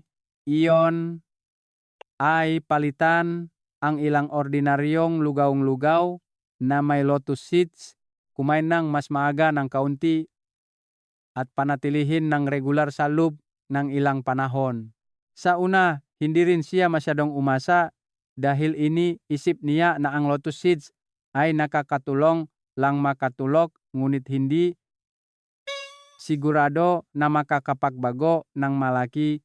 Ngunit pagkatapos ng halos 2 linggo nang siya ay bumalik, sinabi niya sa akin ang isang bagay na napakalinaw pa rin sa aking alaala. Sinabi niya na hindi niya alam kung dahil sa lugaw na may lotus seeds. Ngunit nitong mga nakaraang araw ay mas mahimbing ang kanyang tulog, mas kaunti ang pagising, at kung magising man ay mas madali siyang makatulog ulit. Nakikita ninyo, ang lotus seed ay matagal nang itinuturing na isang napakabuting sangkap para sa mga matatanda, lalo na para sa mga madalas na puyat o mababaw ang tulog. Ngunit ang hindi gaanong napapansin ay ang tulog at bato ay may napakalapit na ugnayan. Kapag bumubuti ang tulog, nakakapagpahinga ng buo ang katawan, nababawasan din ang presyon sa bato. Sa kabaliktaran, kapag mababaw ang tulog o madalas magising, ang katawan ay laging nasa kalahating pahinga, kalahating trabaho na nadudulot upang hindi makapagpagaling ng tama ang mga internal organs, kasama na ang bato. Ang lotus seeds ay may isang napakagandang katangian. Nakakatulong ito na pakalmahin ang mga nerbiyos, nakakatulong sa katawan na mag-relax ng natural, hindi uri nga agad na nakakapagpaantok, kundi nakakatulong sa katawan na unti-unting pumasok sa mas malalim na estado nga pagpapahinga. Kapag niluto bilang lugaw, ang lotus seeds ay nagiging malambot, madaling kainin, at pinagsama sa bigas ay lumiliha ng isang pagkain na magaan sa tiyan at madaling tunawin. Isa pang bagay na gusto ko sa lugaw na may lotus seeds ay hindi ito nagpapataas ng pasanin sa bato, hindi sobrang daming ang tubig tulad ng malabnaw na lugaw, hindi maraming asin tulad ng maalat na lugaw, hindi rin naglalaman ng sangkap na mahirap iproseso tulad ng lamang loob. Ito ay nasa isang napakabalanseng estado, sapat upang mapalusok ang katawan ngunit hindi nagpapahirap sa katawan na magtrabaho ng sobra. Madalas kong sinasabi sa inyo na ang lugaw na may lotus seeds ay parang isang tahimik na sandali sa araw na kapag kinain sa gabi, lalo na ilang oras bago matulog, ay nakakatulong sa katawan na bumagal, gumaan, nahahanda para sa mas malalim na tulog at ang tulog na iyon mismo ang pinakamahalaga na makakatulong sa katawan na makapagpagaling. Gayunpaman, tulad ngang lugaw na may black beans, napakahalaga pa rin ngang paraan ng pagluto at pagkain. Dapat lutuin ang lugaw ng tama, hindi sobrang labnaw. Malambot ang lotus seeds upang madaling tunawin. Kung gusto ngang mas madaling kainin, maaring tanggalin ang puso ngang lotus seeds upang mabawasan ang pait. Hindi dapat lagyan ngang sobrang dami ngang asukal, Lalo na para sa mga may problema sa blood sugar, ang oras ng pagkain ay dapat ding mas maaga ng kaunti. Pinakamabuti ay mga 2 hanggang 3 oras bago matulog. Sa ganitong paraan, makakaroon ng sapat na oras ang katawan upang tunawin at sipsipin, hindi mabibigatan sa gabi. Isang maliit na mangkok ng lugaw lang, hindi kailangan ng marami, ngunit kung kakainin ng regular ng ilang beses sa isang linggo, unti-unti ninyong mararamdaman ang pagbabago. Nakarinig ako ng isang lalaki na nagsabi na mula ng regular siyang kumain ng lugaw na may lotus seeds, hindi na siya natatakot sa gabi. Dati ay laging nag-alala sa gabi dahil alam niyang magigising siya, kailangan niyang bumangon at lumakad. Ngunit pagkatapos ay mas gumaan ang tulog, mas kaunti ang istorbo at iyon ang nagpadama sa kanyang mas malaking kapayapaang ng isip. Nakikita ninyo, minsan ang kailangan natin ay hindi ang sobrang komplikadong bagay kundi ang mga simpleng bagay ngunit tama. Isang mangkok ng lugaw na may lotus seeds, isang maliit na gawing ngunit kung pananatilihin ng regular ay maaring makdulot ng napakalinaw na pagbabago sa tulog at kalusugan. At kung iniisip ninyo na 2 uri lang ng lugaw ang sapat, gusto kong sabihin na mayroon pang isa na napakapamilyar din, napakadaling gawin ngunit may kakayahang sumuporta sa katawan sa ibang paraan upang mabawasan ang pag-ipon ng tubig, magpagana ng magaan na pakiramdam, at sumuporta sa bato na gumana ng mas matatag. At sa susunod na bahagi, ibabahagi ko sa inyo ang tungkol sa ikatlong lugaw na iyon. Isang pagkain na marahil ay kumain na kayo ngunit hindi pa ninyo lubusang naintindihan ang halaga nito. Mga ginigiliw kong kababayan, pagkatapos nating talakayin ang lugaw na may black beans na nakakatulong sa magaan na pagbalanse ng katawan at ang lugaw na may lotus seeds na nakakatulong sa mas mahimbing na tulog, ngayon ay gusto kong ipakilala sa inyo ang ikatlong lugaw. Ang lugaw na ito ay hindi kasing sikat ng 2 ngunit may napaka-espesyal na epekto, lalo na para sa mga kababayan na madalas nakakaramdam ng pagkabigat ng katawan, bahagyang pamamaga ng magabinti, pakiramdam ng pag-ipon ng tubig, at madalas na pag-ihi sa gabi. Ito ang lugaw na may job steers, isang napakasimpleng pagkain ngunit itinuturing na isang tahimik na tagapaglinis para sa katawan. Naalala ko ang isang ginang na mahigit 65 taong gulang. Hindi siya masyadong nagrereklamo tungkol sa insomnia tulad ng iba, ngunit mayroon siyang isang napakahirap na problema. Sinabi niya na sa bawat pagising niya sa umaga, madalas ay mabigat ang pakiramdam ng binti, minsan ay bahagyang pamamaga sa bukong-bukong, at hindi nagaanong magaan ang paglalakad tulad ng dati. Sa gabi ay umihi pa rin siya, hindi masyadong madalas ngunit regular na nagpapaputol sa tulog.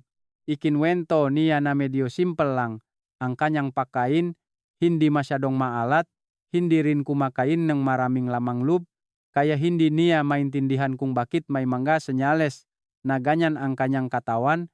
Nang tanungin ng detalyado, napansin ko ang isang bagay, may senyales ng bahagyang pag-ipon ng tubig ang kanyang katawan, hindi gaanong halata ngunit matagal na, at sa mga kaso na ganyan, ang kailangan ay hindi ang pag-inom ng mas kaunting tubig kundi ang pagtulong sa katawan na ilabas ang sobrang tubig ng magaan at natural. Iminungkahi ko na subukan niyang kumain ng lugaw na may job steers ng ilang beses sa isang linggo bilang kapalit ng mga ordinaryong lugaw. Sa una, hindi pa rin siya masyadong sanay dahil ang job steers ay hindi isang bagay na ginagamit araw-araw. Ngunit dahil simple lang lutuin at madaling pagsamahin sa bigas, sinubukan niya. Pagkatapos ng halos 2 linggo, Bumalik siya at sinabi ang isang bagay na napakalinaw pa rin sa aking alaala. Sinabi niya na hindi niya alam kung dahil sa lugaw na iyon, ngunit nitong mga nakaraang araw ay mas magaan ang kanyang mabinti. Sa umaga ay mas komportable ang pakiramdam. Wala nang pakiramdam ng pakabigat tulad ng dati. Sa gabi ay umihihi pa rin. Ngunit mas kaunti at mas madaling makatulog ulit. Nakikita ninyo, ang job steers ay matagal, nang kilala bilang isang uri ng butil na makakatulong sa katawan na ilabas ang sobrang tubig. Ngunit ang mahalaga ay napakagaan nitong gumana. Hindi tulad ng mamalakas na diuretic na nagpapataas ng pag-ihi. Nakakatulong ito sa katawan na dahan-dahang magbalanse ulit upang hindi sobrang dami ang naipon na tubig ngunit hindi rin nagdudulot ng malaking kaguluhan. Kapag niluto bilang lugaw, ang job steers ay nagiging mas malambot, mas madaling kainin. At pinagsama sa bigas ay lumilikha ang isang pagkain na sapat ang nutrisyon at magaan sa digestive system. Para sa mga matatanda, ito ay isang napakahalagang punto dahil ang ating katawan sa oras na ito ay hindi naangkop sa mga pagkain na sobrang mabigat, sobrang hirap tunawin. Isang bagay na madalas kong ipinaliwanag sa inyo ay ang ating katawan ay tulad ang isang daloy ang tubig. Kapag maayos ang lahat ang daloy, pantay ang agos ang tubig, hindi naipon sa kahit saan, ngunit kapag may kawalan ng balanse, mag-iipon ang tubig na nagdudulot ng pakiramdam ng pakabigat, bahagyang pamamaga, at kailangan ng bato na magtrabaho ng mas matindi upang ayusin. Ang job steers ay parang isang paraan upang matulungan ang daloy ng tubig na iyon na mas gumaan, hindi barado. Gayunpaman, tulad ng iba pang lugaw, napakahalaga pa rin ng paraan ng pagluto at pagkain. Dapat lutuin ang job steers kasama ang bigas sa tamang proporsyon. Hindi dapat sobrang dami ng job steers dahil maaring maging medyo tuyo ang lugaw. Pakuluan ng malambot upang madaling kainin, lalo na para sa mga kababayan na mahina ang ngipin. Hindi kailangan ng maraming pampalasa. Kailangan lang ng magaan na lasa. Ang oras ng pagkain ay dapat ding katulad ng dalawang naunang lugaw. Ibig sabihin ay kumain ng mas maaga sa gabi upang makaroon ng oras ang katawan upang iproseso. Hindi dapat kumain ng sobrang huli dahil kahit na mabuti ang pagkain, kung mali ang oras ng pagkain, ay maari paring magdulot ng presyon sa katawan. Isa pang bagay na gusto kong ipaalaala sa inyo ay hindi kailangan na kumain ng tuloy-tuloy araw-araw. Kailangan lang salit-salitan sa loob ng isang linggo, magpalit-palit sa iba't ibang uri ng lugaw tulad ng black beans, lotus seeds, at job steers, at sapat na iyon upang makakuha ng benepisyo ang katawan. Ang mahalaga ay hindi ang sobrang pagkain, kundi ang tamang pagkain at regular. Nakarinig akong isang lalaki na nagsabi na mula nang baguhin niya ang hapunan sa mga magagaan na lugaw na ganun, parang nakahinga ulit ang kanyang katawan, wala ng pakiramdam ng pagkabigat, wala ng pag-alala sa tuwing matutulog, at iyon ang nagpadama sa kanyang mas malaking kapayapaan ng isip. Nakikita ninyo, ang tatlong lugaw na ating tinalakay, bawat isa ay may sariling epekto ngunit lahat ay may pagkakapareho na magaan, hindi nagdudulot ng presyon sa bato, at nakakatulong sa katawan na makbalanse ulit ng natural. Hindi kailangan ng gamot, hindi kailangan ng mga komplikadong bagay, kailangan ng kaunting pagbabago sa pang-araw-araw na pagkain at napakalaki ng pagbuti ng ating pangangalaga sa katawan. Ngunit bukod sa tamang pagpili ng lugaw, ang paraan ng pagkain ay isang salik din na maraming kababayan ang napapansin. May kumakain ng tamang pagkain ngunit mali ang paraan ng pagkain. Mali ang oras kaya hindi nakuha ang inaasahang resulta.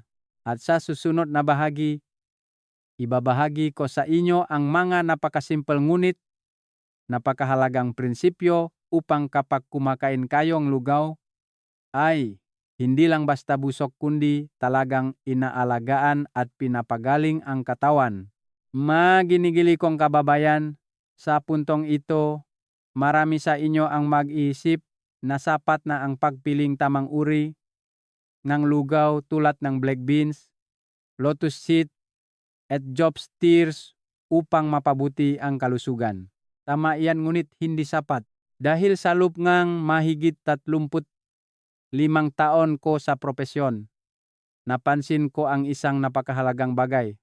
Iyon ay may mga kumakain ng napakatamang pagkain ngunit hindi pa rin bumubuti ang kalusugan tulad ng inaasahan. Ang dahilan ay hindi na sa pagkain, kundi na sa paraan ng ating pagkain araw-araw. Nakakita akong isang lalaki na mahigit 65 taong gulang. Sinabi niya na sinunod niya ang payo at lumipat sa pagkain ng lugaw na may nang tanungin ng detalyado. Sakalang natuklasan na kumakain siyang lugaw ng napakahuli. Minsan, malapit na sa alas 10 ng gabi, ay kakain pa lang siya at pagkatapos ay matutulog agad. Inisip niya na sapat na ang pagkain ng mabuting pagkain ngunit hindi niya napansin na ang oras ng pagkain ang tunay na napakahalagang salik. Subukan ninyong isipin ng simple ang ganito. Pagkatapos kumain, kailangan ng katawan ng oras upang tunawin, sipsipin, at iproseso. Kung kumakain kayo ng sobrang huli bago matulog, kapag humiga na kayo, nagtatrabaho pa rin ang katawan sa loob. Kailangan pa rin i-filter ng bato, kailangan pa rin tunawin ang tiyan, hindi pa nakakapapahinga ang nga organo at ang resulta ay mababaw na tulog, madaling magising at nangyayari pa rin ang pag-ihi sa gabi. Kaya ang unang bagay na laging kong ipinapaalala sa inyo ay kumain ng mas maaga. Pinakamabuti ay mga 2 hanggang 3 oras bago matulog. Sa ganoong paraan, makakaroon ng sapat na oras ang katawan upang iproseso ang pagkain at kapag humiga na kayo, mas magaan na ang pakiramdam nga organo. Handa na silang pumasok sa estado ng pagpapahinga. Ang pangalawang bagay na madalas napapabayaan ng maraming kababayan ay ang kapal ng lugaw. Marami pa rin ang may gawi na lutuin ang lugaw ng napakalabnaw para madaling kainin, madaling lunukin. Hindi ito mali para sa mga may sakit, ngunit kung pananatilihin ng matagal, lalo na sa gabi, ay hindi ito angkop. Ang sobrang labnaw na lugaw ay nangangahulugang pagpapasok ng sobrang tubig sa katawan. At tulad ng aking ibinahagi, ang daming tubig na ito ay magpapahirap sa bato na magtrabaho ng mas matindi sa gabi. Madalas kong ipinapayo na lutuin ang lugaw ng tama, hindi sobrang kapal na mahirap kainin ngunit hindi rin sobrang labnaw. Ang isang mangkok ng lugaw na may kaunting lapot, mainit sa tiyan, komportable ngunit hindi masyadong malabnaw, yan ang angkop na antas. Kahit isang maliit na pagbabago lang na ganon ay maaring makatulong na mabawasan ng malaki ang presyon sa bato sa gabi. Pangatlo ay ang damingang kinakain. May isang bagay na napakadaling maintindihan, ngunit madalas nakakalimutan. Sa gabi ay hindi kailangan kumain ng sobra. Maraming kababayan ang kaunti lang kumain sa araw at sa gabi naman ay mas marami dahil iniisip na kailangan kumain ng sapat. Ngunit sa totoo lang, sa gabi ay oras na kailangan na katawan na magpahinga, hindi oras para magpasok ng maraming enerhiya. Ang sobrang pagkain sa gabi maging lugaw o anumang pagkain, ay nagpapahirap sa katawan na magtrabaho ng mas matindi. Nakakita akong isang ginang na nagsabi na gabi-gabi ay kumakain siyang 2 mangkok ng lugaw dahil masarap at madaling kainin. Ngunit pagkatapos bawasan sa isang maliit na mangkok, pinagsama sa mas maagang pagkain pagkatapos lang ng maikling panahon, malaki ang pagbuti ng tulog. Nagpapakita iyon na hindi ang sobrang pagkain ang mabuti kundi ang pagkain ng sapat ang mahalaga. Isa pang bagay na gusto kong ipaalaala sa inyo ay hindi dapat kumain ng lugaw ng tuluyan bilang kapalit ng iba pang pagkain sa loob ng mahabang panahon. Napakabuting lugaw kung kinakain ng tama. Ngunit kung puro lugaw lang ang kinakain at kulang sa iba pang pinakmulang nutrisyon, unti-unting kukulangin ang katawan sa sustansya, lalo na sa protina at mahalagang mineral. Sa oras na iyon, hihina ang mga kalamnan, bababa ang immune system, at hindi rin makakandap ng sapat na suporta ang bato. Maari kayong magsalit-salitan. Hindi kailangan araw-araw kumain ng lugaw. Maaring ilang araw sa isang linggo ay pumilingang nga angkop na lugaw at sa iba pang araw ay kumain pa rin ng kanin o iba pang pagkain, ngunit panatilihin ang prinsipyo ng pagiging magaan. Hindi sobrang maalat, hindi sobrang huli. Ang balanse ay laging ang pinakamahalaga. Bukod pa rito, ang paraan ng pagkain ay dapat ding bigyang pansin. Kumain ng dahan-dahan, nguain ng mabuti, huwag magmadali. Kapag kumakain tayo ng dahan-dahan, may oras ang katawan na tumanggap at magproseso ng mas mabuti, hindi magiging overloaded. Maraming kababayan ang mabilis kumain, lalo na sa gabi, na nagpapahirap sa digestive system at hindi direktang nakakaapekto sa tulog. Nakikita ninyo, parehong mangkok ng lugaw, ngunit kung kakainin ng tama ay magiging isang pagkain na nagpapalusok sa katawan. Samantalang kung kakainin ng mali ay hindi sinasadyang nagdudulot ng presyon sa bato. Ang pagkakaiba ay minsan hindi na sa malalaking bagay kundi na sa malilit na detalye sa pang-araw-araw na gawi. Laging kong pinaniniwalaan na napakabait nga ating katawan. Kailangan lang nating tratuhin ito ng mas magaan, mas maintindihan ito ng kaunti at tutugon ito ngang kalusugan at kaginhawaan. Hindi kailangan na baguhin ang lahat, kailangan lang ay unti-unting ayusin at sapat na iyon upang makdulot ng pagkakaiba. Ngunit bukod sa tamang paraan ng pagkain, mayroon pa ring isang bagay na maraming kababayan ang nagkakamali ng hindi nalalaman. Iyon ay ang mga pagkakamali na tila napakaliit ngunit paulit-ulit na nangyayari araw-araw, na nagdudulot upang kahit na kumakain kayo ng tamang pagkain, hindi pa rin bumubuti ang kalusugan tulad ng inaasahan. At sa susunod na bahagi, titingnan natin ang mga pagkakamali na iyon upang maiwasan at maisaayos ng maaga. Mga ginigiliw kong kababayan, sa bahaging ito, gusto kong tingnan natin ang isang napakahalagang bagay na marami sa atin ang patuloy na nakakaranas. Iyon ay ang maliliit na pagkakamali ngunit paulit-ulit na nangyayari araw-araw.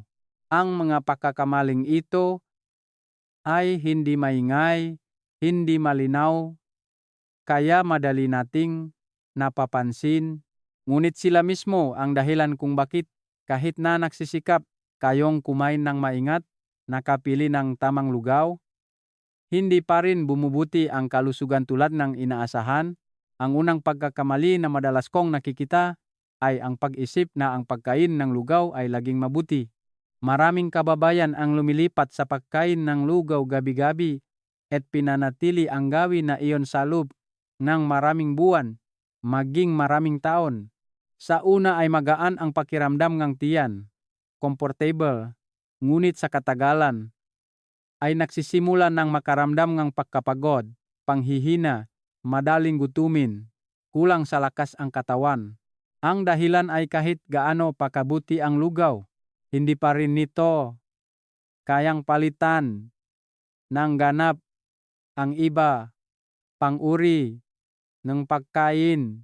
Kapag lugaw lang ang kinakain at kulang sa protina, mabuting taba at bitamina, unti-unting hihina ang katawan, bababa ang mas ng kalamnan, hihina ang immune system, at sa oras na iyon ay hindi na rin makakatanggap ng sapat na suporta ang bato.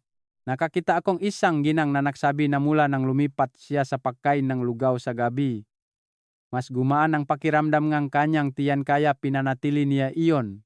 Ngunit pagkatapos ng ilang panahon, nagsimula siyang makaramdam ng panghihinang katawan, hindi na matatag sa paglalakad tulad ng dati. Nang suriin, hindi naman malubhang sakit kundi dahil sa matagal na kakulangan sa sustansang katawan. Kailangan lang ayusin at dagdagan ng kaunting lean protein sa lead cell chain. Sa pauke na malaki na ang pabuti na sitwasyon. Ang pangalawang pagkakamali ay ang pagkain ng lugaw dahil iniisip na mas malabnaw, mas mabuti. Tulad ng aking ibinahagi, ang malabnaw na lugaw ay angkop lamang kung kayo ay pagod o may mahinang digestive system sa maikling panahon. Ngunit kung araw-araw kumakain ng malabnaw na lugaw, lalo na sa gabi, sobrang dami ng tubig ang pumapasok sa katawan na nagpapahirap sa bato na magtrabaho ng tuloy-tuloy. Maraming kababayan ang nagsasabi na kumakain sila ng lugaw ngunit umiihi pa rin sa gabi. Hindi nila maintindihan kung bakit. Sa totoo lang, ang dahilan ay nasa kapal ng lugaw na iyon. Nakarinig akong isang lalaki na nagsabi sa akin na gusto niya talagang kumain ng malabnaw na lugaw dahil madaling lunukin. Ngunit pagkatapos, ayusin at lutuin ang lugaw ng mas makapal ng kaunti, hindi sobrang daming ang tubig. Pagkatapos lamang ng maikling panahon, malaki ang pagbabaeng pag-ihi sa gabi. Nagpapakita iyon na minsan, kailangan lang baguhin ang isang maliit na detalye at malaki na ang pagkakaibaeng resulta. Pangatlo ay ang pagkain ng lugaw ng sobrang huli. Ito ang pagkakamali na maraming kababayan ang nakakaranas. Sa araw ay kaunti lang ang kinakain, sa gabi naman ay mas marami. Minsan, malapit na sa oras ng pagtulog ay kakain pa lang. Maraming tao ang nag-iisip na okay lang kumain ng lugaw, ngunit sa totoo lang, ang oras ng pagkain ang mahalaga. Kapag kumakain ng huli, hindi agad natunaw ng katawan bago matulog na nagpapahirap sa bato na magtrabaho buong gabi, na nagdudulot na pag-ihi sa gabi at mababaw na tulog. Laging kong sinasabi sa inyo na ang tamang oras ng pagkain ay kasing halaga ng tamang pagkain. Ang isang mabuting pagkain, ngunit sa maling oras, ay mababawasan din ang bisa ng malaki. Pangapat na pagkakamali ay ang sobrang pampalasa.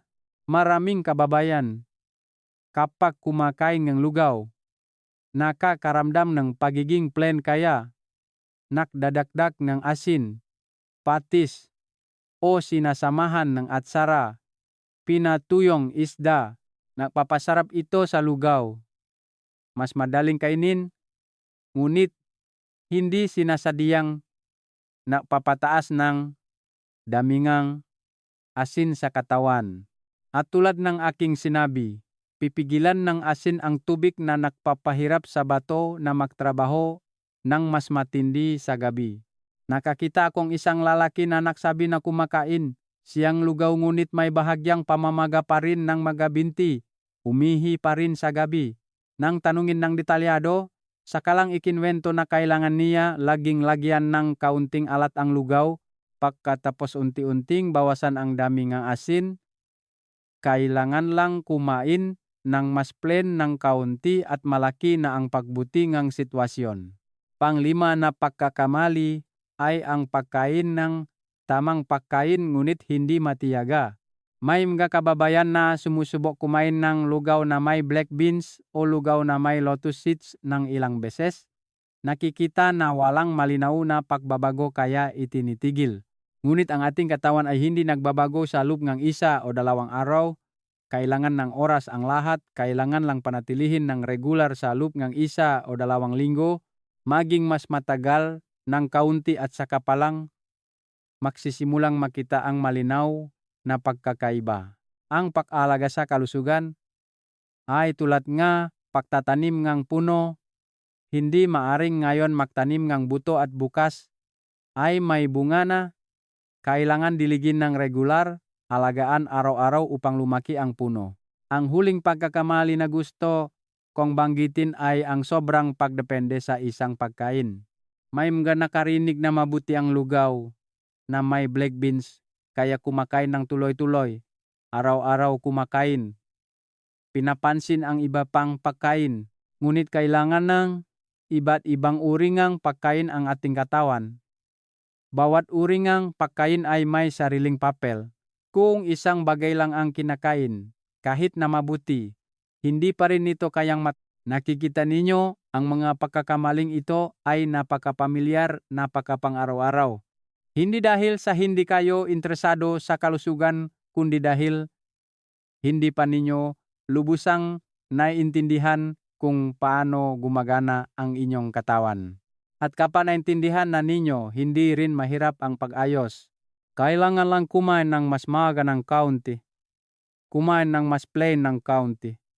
Lutuin ng lugaw ng mas makapal ng kaunti. Mas iba't iba ng kaunti.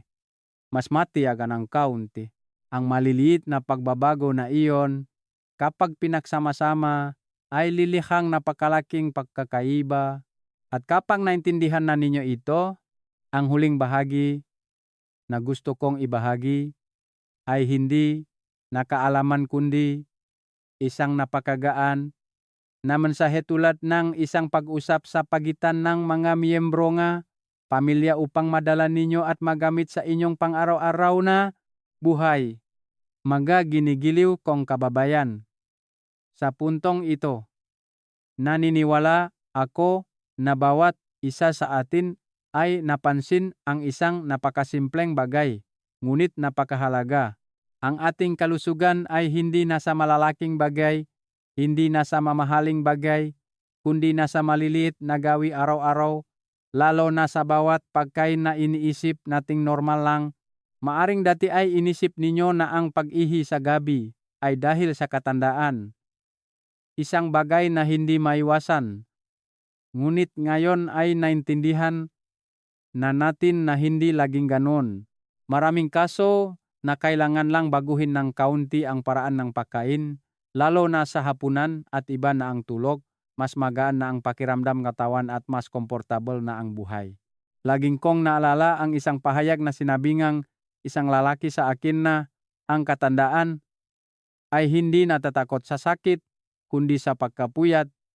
Pakinggan, ito ay simple lang ngunit napakatotoo.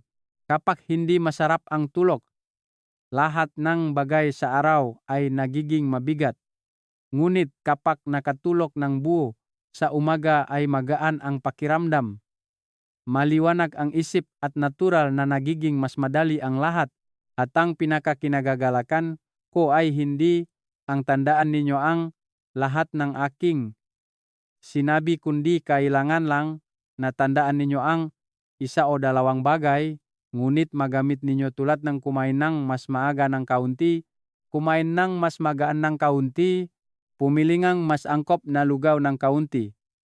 Ang mga kaunti na iyon, kapag pinagsama-sama, ay lilihang napakalaking pagbabago. Huwag ninyong isipin na kailangan baguhin ang lahat upang magkaroon ng resulta. Hindi ganoon. Kailangan lang magsimula ngayon. Mula sa hapunan ngayon. Subukang maglutong ibang lugaw. Subukang kumain ng mas maaga. Subukang bawasan ang kaunting asin. At pagkatapos ay pakinggan ang inyong katawan. Ang katawan mismo ang sasagot sa inyo kung tama ang inyong direksyon o hindi.